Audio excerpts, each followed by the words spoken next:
Reading today is from Matthew's Gospel, chapter 11, verse 25.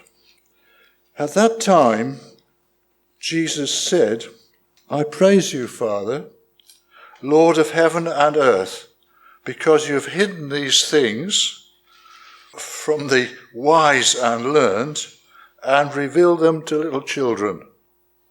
Yes, Father, for this is what you were pleased to do.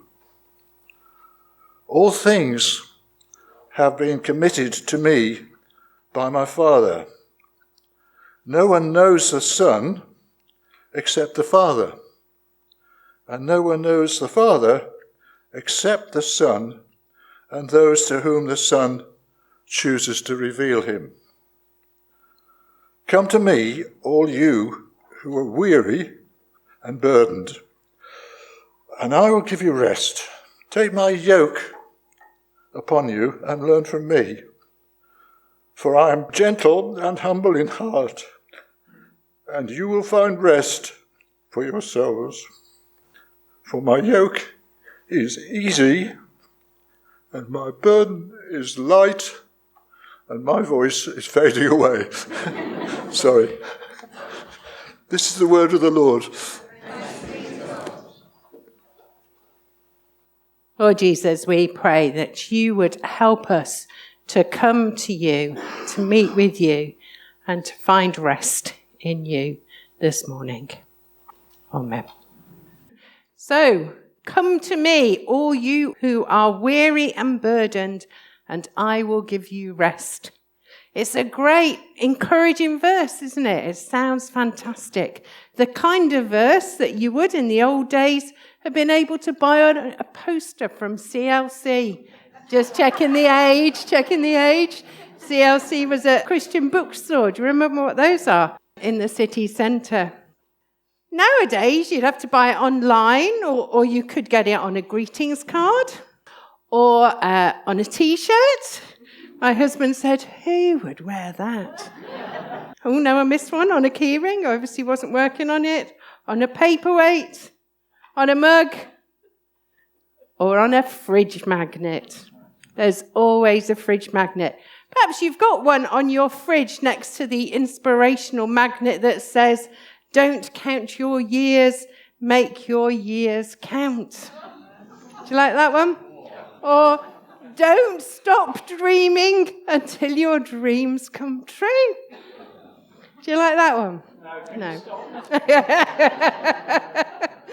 I hope I haven't offended anyone who finds inspirational magnets inspirational. But I guess the question is that what this verse is? Is it just something to make us feel good when we get the milk out of the fridge in the morning for our cornflakes? Or is there a deeper truth to feed and to nourish and to strengthen us? I hope so, but let's see. What exactly is Jesus promising in this verse and in the wider passage? We'll have a look. I'm going to start with a bit of background. Our passage begins with the phrase, at that time, which begs the question always, doesn't it? At what time? So if we go back to the beginning of the chapter, of chapter 11, we can read that Jesus is in Galilee. His cousin, John the Baptist, is in prison. And John has sent some of his disciples to Jesus to ask whether Jesus really is the one who is to come, or whether they should expect someone else. And Jesus tells them to go back and tell John what they have seen and heard. The blind see, the lame walk, the deaf hear, the dead are raised, and so on. In other words, what do you think? Who do you think I am? Jesus then speaks to the crowd about John, highlighting the people's inconsistency. We're never inconsistent, are we? Jesus says, John came neither eating or drinking, and they say he has a demon. The Son of Man, Jesus, came, and he is eating and drinking, and they say he is a glutton a drunkard, and a friend of tax collectors and sinners. You can't win. And then Jesus goes on to denounce the towns in which he has performed miracles, places where people have seen the power of God physically at work, and yet people have not repented, and the towns have not accepted him. And so it was at that time, presumably during this same interaction with the crowd, and in that context, that Jesus speaks. And he begins by speaking first to his Father and then to the crowd, though I think both are for the benefit of all those who are listening. So I've got 4 points about what he has to say, and there will be a test later, so make sure you're watching. Only joking, there's no test really. An invitation, my first point, an invitation to the humble. Come to me. The invitation to come to Jesus comes after some clear pointers as to the attitude with which we should come, as well as some strong hints as to the identity of the one to whom we come. Firstly, we see Jesus praising his Father for hiding these things, that is, the significance of who he is, from the wise and learned, and revealing it instead to little children. It's not literally children that Jesus is talking about here. There are other parts of the Bible where when he says children, he means children, but sometimes he means those who come with the attitude of children, those with the simplicity, the trust, and the openness of children. It was to those who had eyes to see and ears to hear that he revealed himself, those who came humbly seeking and questioning. As Jesus had already pointed out, many of the people of the towns of Galilee who had witnessed his miracles firsthand seemed to have completely missed the point.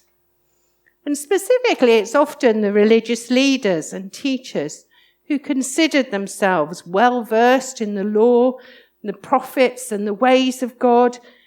They knew what it was all about, yet they were the ones who were blind to what Jesus had to say and who Jesus was.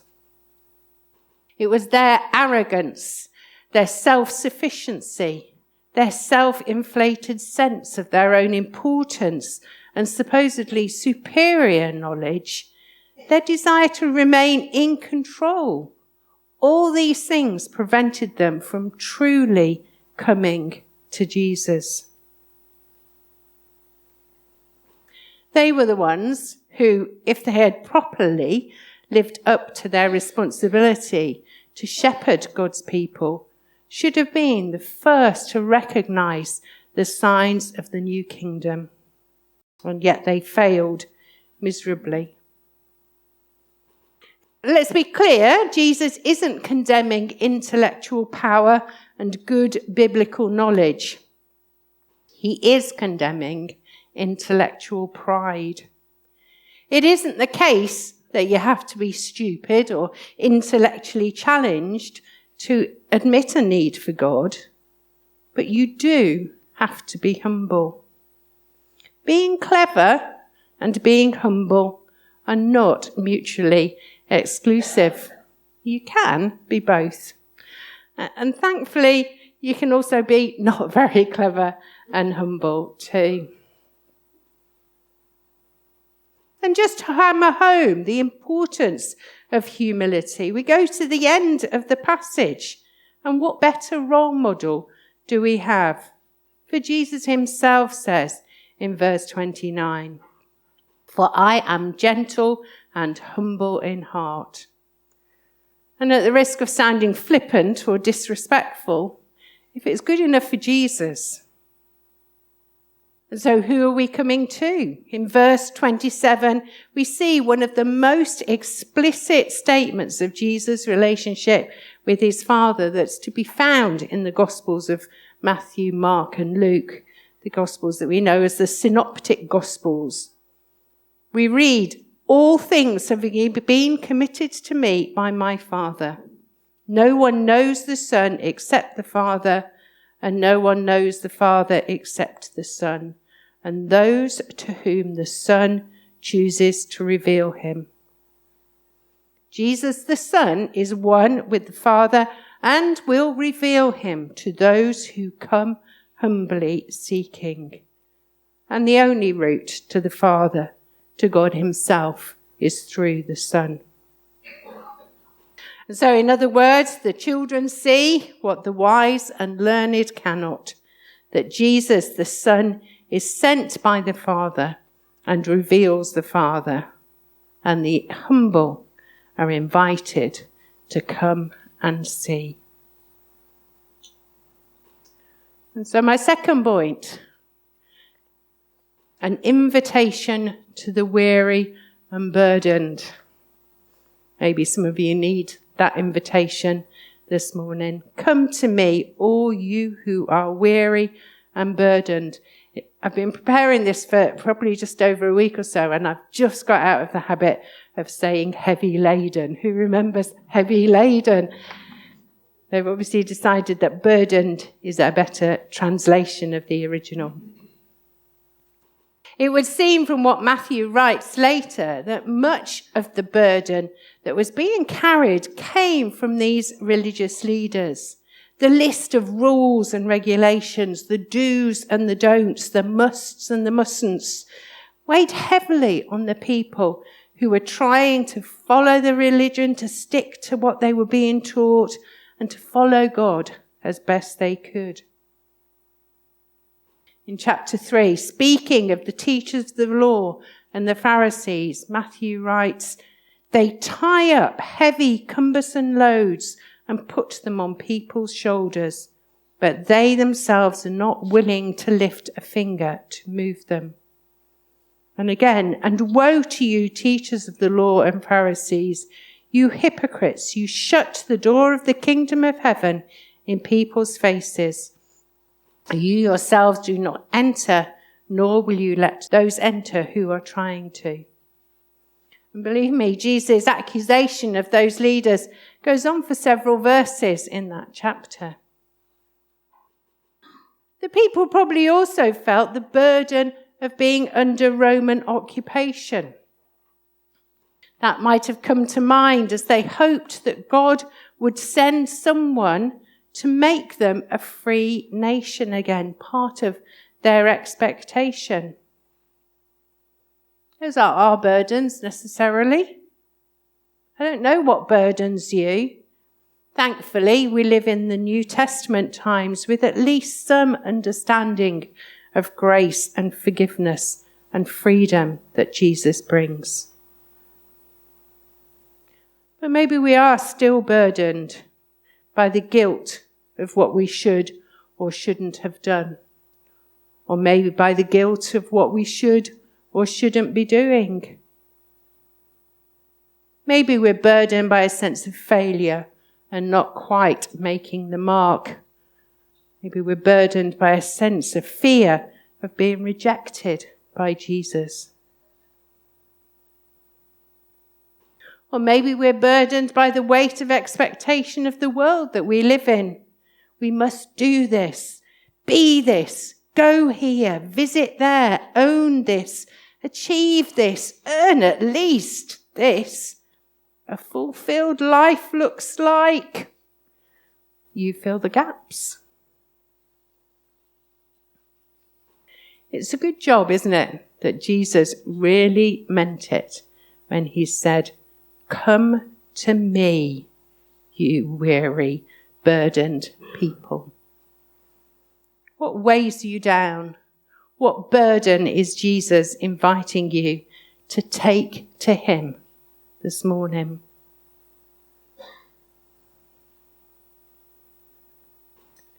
And so we have an invitation to rest.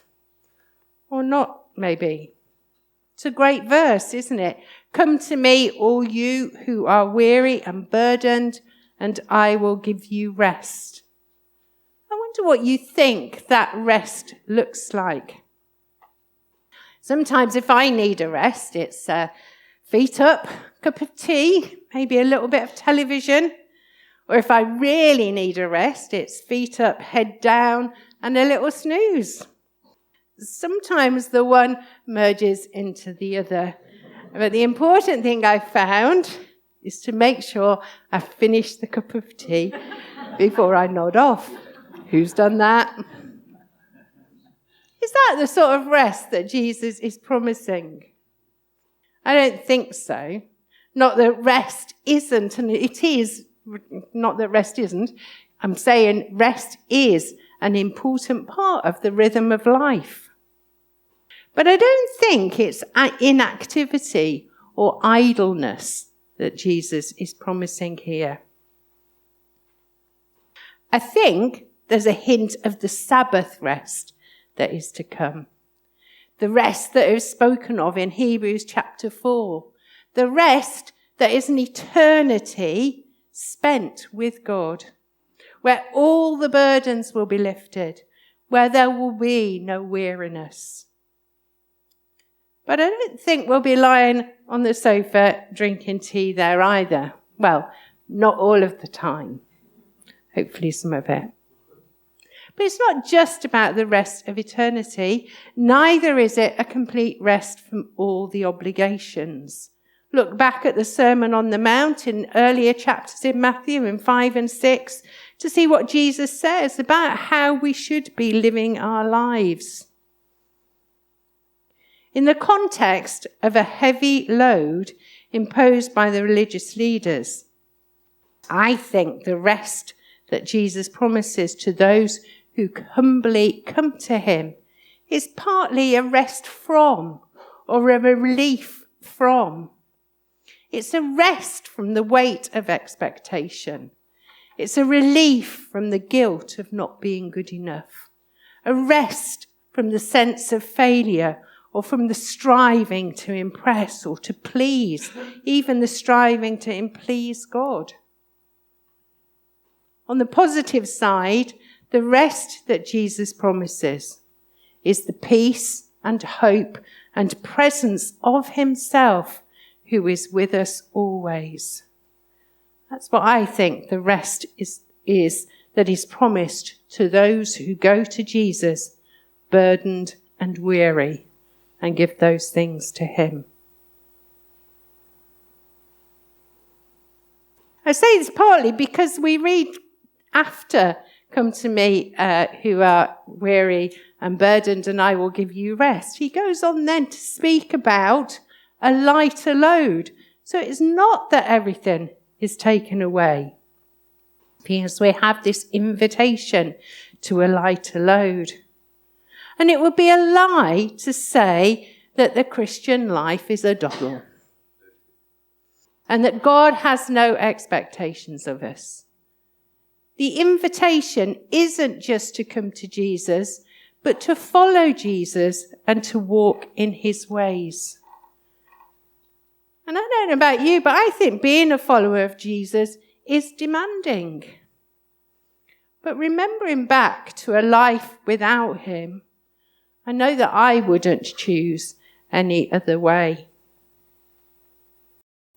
Eugene Peterson's The Message Bible, a paraphrase of the Bible, which some of you, I'm sure, have come across, translates some verses from earlier in Matthew's Gospel, chapter 7, verses 13 to 14. And he writes, "Don't look for shortcuts to God. The market is flooded with surefire, easygoing formulas for a successful life that can be practiced in your spare time. Don't fall for that stuff, even though crowds of people do. The way to life, the way to God, is vigorous and requires total attention." That sounds like a bit of a burden to me. But we read Jesus' invitation in verse 29. "Take my yoke upon you and learn from me, for I am gentle in heart, and you will find rest for your souls. For my yoke is easy and my burden is light. As one writer sums it up, we might infer that it is his teaching, his way of discipleship, which is not burdensome, but life-giving. He invites the weary to learn from him, for he is not a tyrant who lords it over his disciples, but is gentle and humble in heart. And Jesus says, my yoke is easy. The word easy is usually translated in the Bible good or kind. The yoke that Jesus offers is not a yoke of oppression, but is good and kind and life-affirming. The truth is that if there's a load to carry, then it's probably better to carry it with a yoke than without it. Now, and I don't want to hear about this afterwards, okay? There may be some yoke experts amongst you. Please don't come and seek me out. But my not terribly extensive research on yokes reveals that there are broadly two different types. Soft and hard boiled. Thank you. No, that's great. That's great. Yeah, soft and hard-boiled if you didn't hear it over that side. No, there are two types of yokes. I've just got to find it now. And I think they both reflect something of what Jesus is promising. Firstly, there's the single yoke for an individual animal or even a human being. And it's designed to make the load easier to carry, to spread the weight, I suppose. And a well-fitting, individually designed one makes the burden carrying seem like a much lighter load. But then there's the double yoke, which is used to join two oxen together to help them to work together to share the load. Bit like me and Pete on the tandem, maybe. Maybe not, because it's me that does all the work, really. Jesus doesn't just load us up and send us out. He comes with us and he helps us. I am with you always. I'm going to finish with this summary of the passage that I came across that I found quite helpful. It's not that Jesus invites us to a life of ease.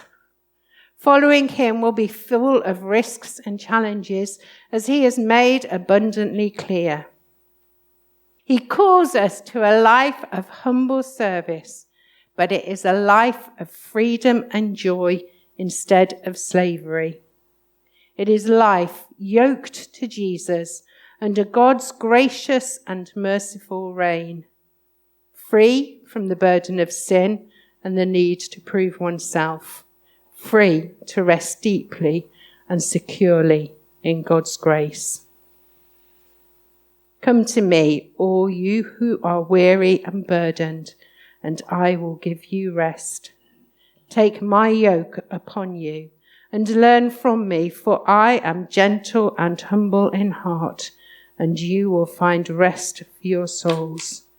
For my yoke is easy and my burden is light. Amen.